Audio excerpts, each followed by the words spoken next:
UPSC कोई जरूरी नहीं है कि करंट के अंदर वही डिस्प्यूट पूछे, ऐसा कोई आवश्यक नहीं है, उससे जुड़ी हुई कोई बात भी पूछ सकती है। तो उन्होंने क्या किया कि एक सवाल बनाया कि जो भारत के स्टील के कारखाने हैं वो कौन से कोयले का आयात करते हैं, राइट। लेकिन उन्होंने हिंदी में लिखा क्या इसको, स्टील पौधे, क्योंकि इंग्लिश में प्लांट लिखा हुआ था, कारखानों को हम प्लांट भी कहते हैं, तो उन्होंने हिंदी रूपांतरण में पौधे लिख दिया। अब आप मुझे ये बताओ दोस्तों कि अब उत्तर इसका आप कैसे करोगे, how to answer it if you are not aware about कि भाई इसकी इंग्लिश क्या होगी, ये अगर आपको नहीं पता है तो फिर तो आपका एक सवाल गया, और इतना प्रेशर वहां पर रहता है कि आप आगे आगे आप बढ़ते रहते हैं, और फिर लगता है कि टाइम छूट जाता है, फिर आता हुआ प्रश्न भी आपका गलत हो गया, फिर देर किस बात की है। मैं तो ये भी सिखाता हूँ अपनी क्लास में, धीरे धीरे बच्चे बहुत मानने लग जाते हैं, धीरे धीरे समझ जाते हैं कि हाँ ये रास्ता हमारे लिए। और अच्छा, कोई भी टीचर आपको क्यों परेशान करेगा, उसका लक्ष्य आपको परेशान करना थोड़ी है, आपका सशक्तिकरण करना है कि आप इतने मजबूत हो जाओ कि कभी कोई दिक्कत नहीं आए। और लोग 14 भाषाएं भी अपने जीवन काल में सीखते हैं, छोटे छोटे बच्चे कथा वाचक बने हुए हैं, किसी को क्या आ रहा है, किसी को इस तरह का बहुत ही प्रतियोगी दुनिया है दोस्तों। तो वहां पर अब आपको थोड़ा सा समय के अनुसार चलना चाहिए, तो कम से कम इंग्लिश बोलो नहीं, बट इंग्लिश पढ़ सको। ये आपसे मेरा निवेदन है, जो हिंदी माध्यम के हमारे प्यारे बच्चे हैं उनको हम ये समझाना चाह रहा हूँ मैं। जैसे डेप्रिसिएशन, हमने आपको कहा कि डेप्रिसिएशन वर्ड जो होता है, जो मुद्रा की डेप्रिसिएशन होती है, उसकी हिंदी नहीं है। मैं तो इतना वर्ष हो गया पढ़ाते हुए और हिंदी में इतना पढ़ा रहा हूँ मैं, मुझे आज दिन तक ये वर्ड नहीं मिला कि डेप्रिसिएशन को हिंदी में क्या कहें। तो या तो वो डेप्रिसिएशन देवनागरी में लिख देंगे या उसको अवमूल्यन लिख देंगे, और अवमूल्यन का अर्थ तो कुछ अलग होता है, तो आपका सवाल चला गया फिर, right. To be careful. Hedging एक शब्द है, मैं आपसे ये निवेदन कर रहा था।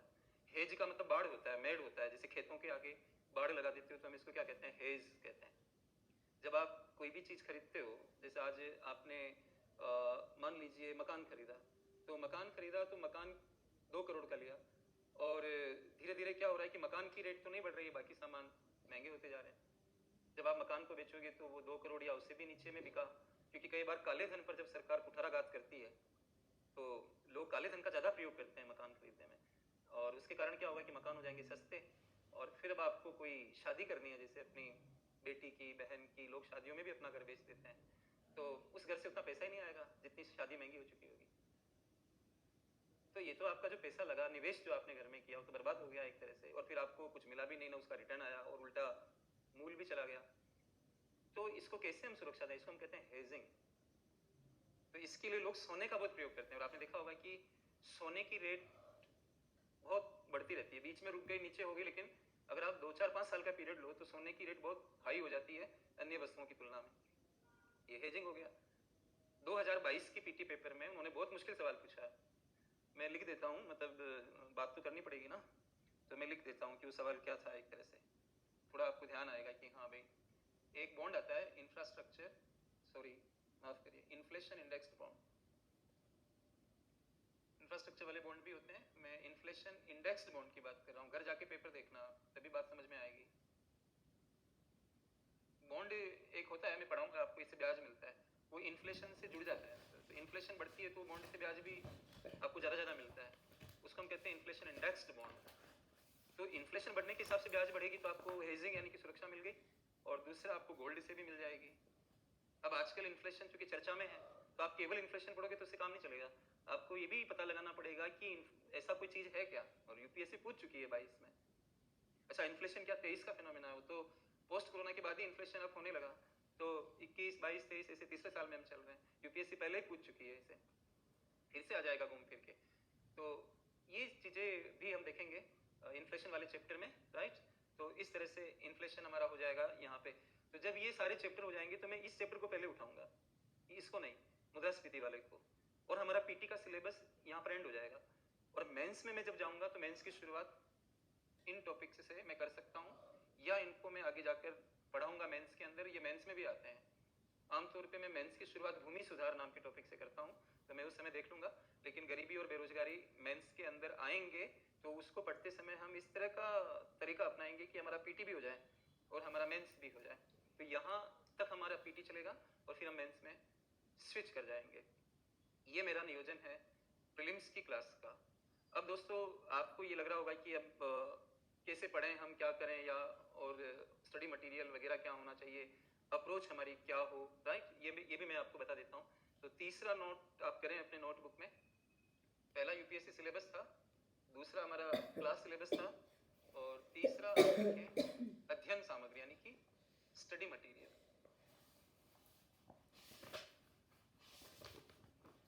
क्या होगा हमारा स्टडी मटेरियल, है ना?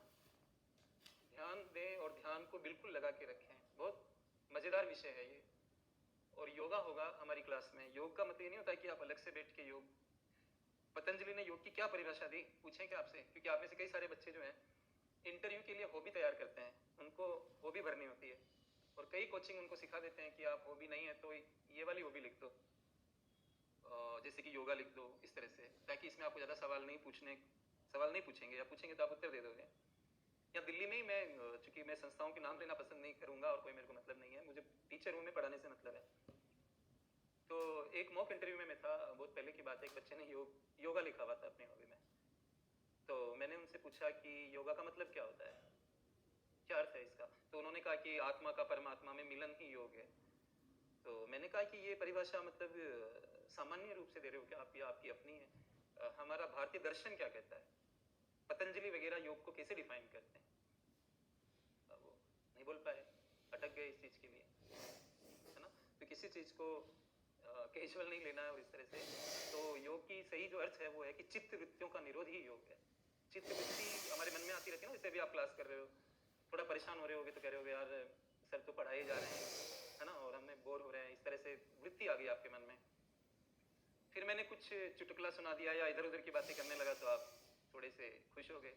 ये जो अप डाउन होते हैं, हमें कोई यूपीएससी में पीटी में हमारा सिलेक्शन हो गया तो हम बहुत खुश हो गए। ये चित्त की जो वृत्ति कैसी होगी, खुश होने की। और जब हम बहुत 10 दिन तक तो हमें नींद भी नहीं आई।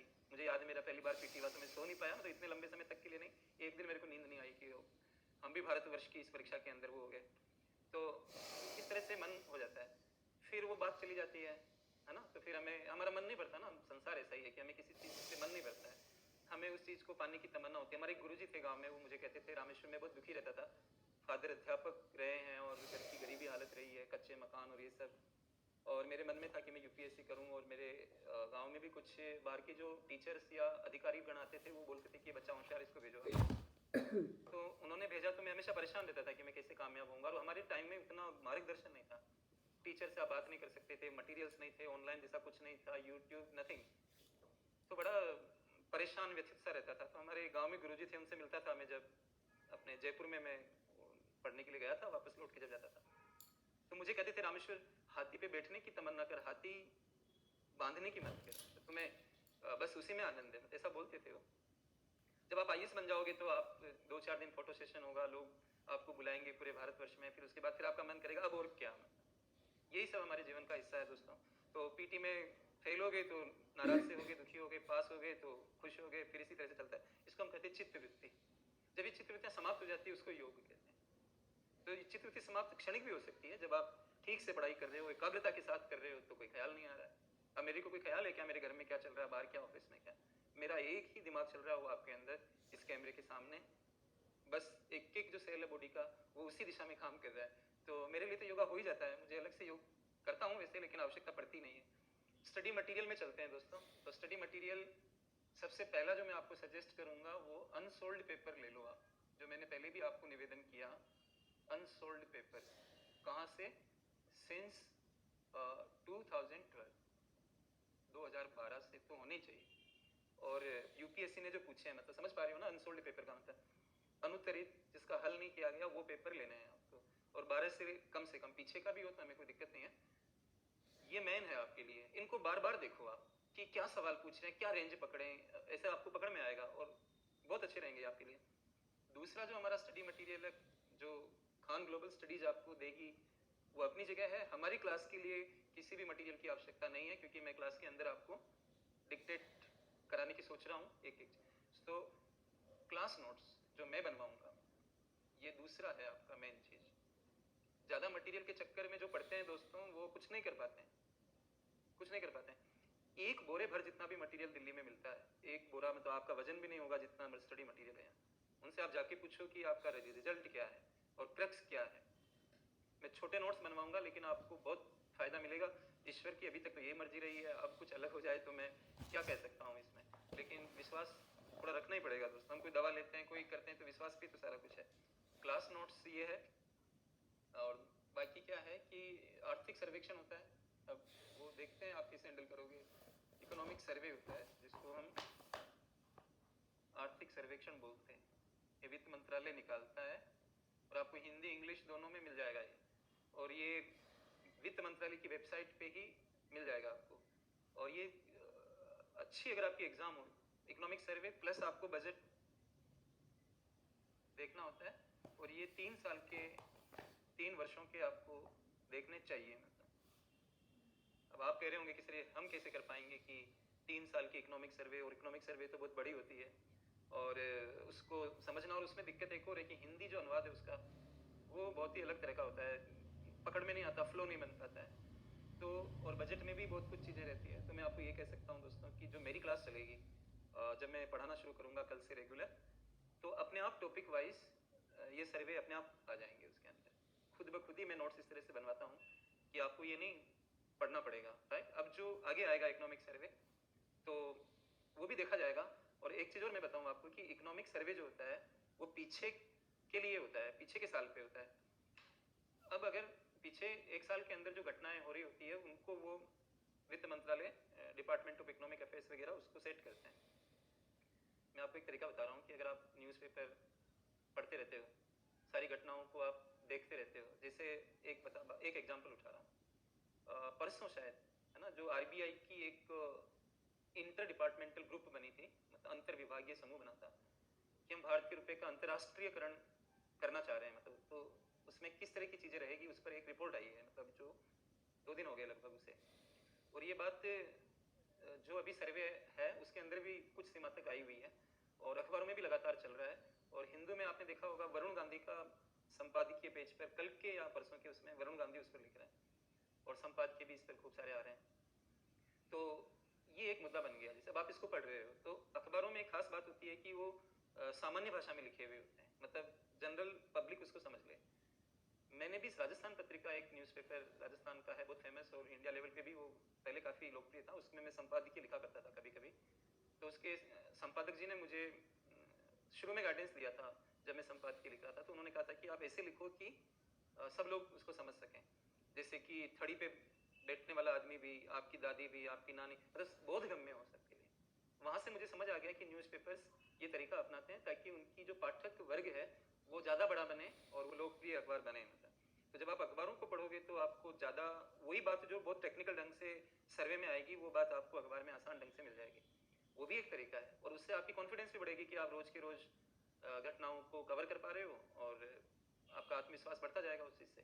कटिंग काट के आप रख लो अखबारों की, मैं अखबार पर भी बात करूँगा अभी। तो इकोनॉमिक सर्वे और बजट वैसे मेरी क्लास के अंदर ये शामिल रहेंगे। और आखिरी जो है वो कोई न्यूज़पेपर आप देख लो, और ये गूगल, मतलब ये जो यूट्यूब वगैरह पे न्यूज़पेपर का वाचन या पाठन होता है वो मैं बहुत पसंद नहीं करता। आप उसको अलग ढंग से ना समझेंगे मेरे को। मैं एक बात बता रहा हूँ, ये न्यूज़पेपर अनुवाद करके लोग बताते हैं, इससे ज़्यादा अच्छा हमें लगता है। मतलब एक तो आप हिंदू न्यूज़पेपर देख लो, पढ़ना। देखो, आपको अगर सफलता प्राप्त करनी है तो शॉर्टकट क्या बताऊँ मैं आपको, मैं तो टीचर हूँ, मैं तो आपको मुश्किलें बताऊँगा, शॉर्टकट नहीं। या इंडियन एक्सप्रेस देख लो, ये भी ठीक ठाक ही चल रहा है। अरे मंगाओ तो सही, फिर आपको अपने आप ही धीरे धीरे जितना पढ़ सकते पढ़ लो, हेडिंग पढ़ लो। मैं संपादकीय पढ़ने की नहीं कह रहा।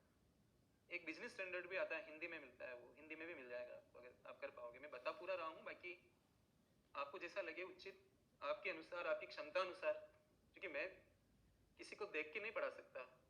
मैं ऑब्जेक्टिव पढ़ाऊंगा, सब्जेक्टिव नहीं कि कोई बच्चे ने ये मांग कर ली तो उसके अनुसार चले गए, कोई ये बोल रहा तो उसके अनुसार चले गए। कोई एक आदर्श तरीका होना चाहिए ना। तो यहाँ हम लोग 700 वगैरह की क्लासेज होती है वो हम लोग लेते हैं, और आराम से क्लास चलती रहती है। छोटे बच्चे 12वीं क्लास वाले भी पढ़ते रहते हैं, और हम अपने मॉडल पे स्ट्रिक्ट रहता हूँ मैं, किसी के कहने में नहीं आता हूँ कि भाई ये, हाँ हमें अगर कोई उचित लगता है तो हम उस पर बातचीत करते हैं। तो बाकी जो तरीका है उसके अनुसार, मतलब टीचर के अनुसार अपने आप को ढालोगे तो आप आए इस चीज़ के लिए हो, और अगर आप अपने हिसाब से टीचर को ढालने की कोशिश करोगे तो आप मात खा जाओगे, क्योंकि वो अपना बेस्ट नहीं दे पाएगा आपको। तो मेरा कहाँ मानो, मतलब तो ये कोई लगा लो आप। और किस तरह में कम समझ आ रहा है या कोई ऐसा इशू है, डरने की कोई बात नहीं है। धीरे धीरे मैं तो अपनी क्लास में देखा कि कई बार बच्चे अखबार लेके हिंदू बैठे रहते हैं, शुरू में तो उनको बड़ी दिक्कत होती है मेरी क्लास में कि सर हिंदू बता रहे हैं, ये कर रहे हैं, लेकिन जब 10-5 दिन निकल जाते हैं और जब ऐसा वातावरण देखने को मिलता है तो बड़ी खुशी होती है खुद को कि भाई चलो ये बच्चों का डेवलपमेंट हो रहा है।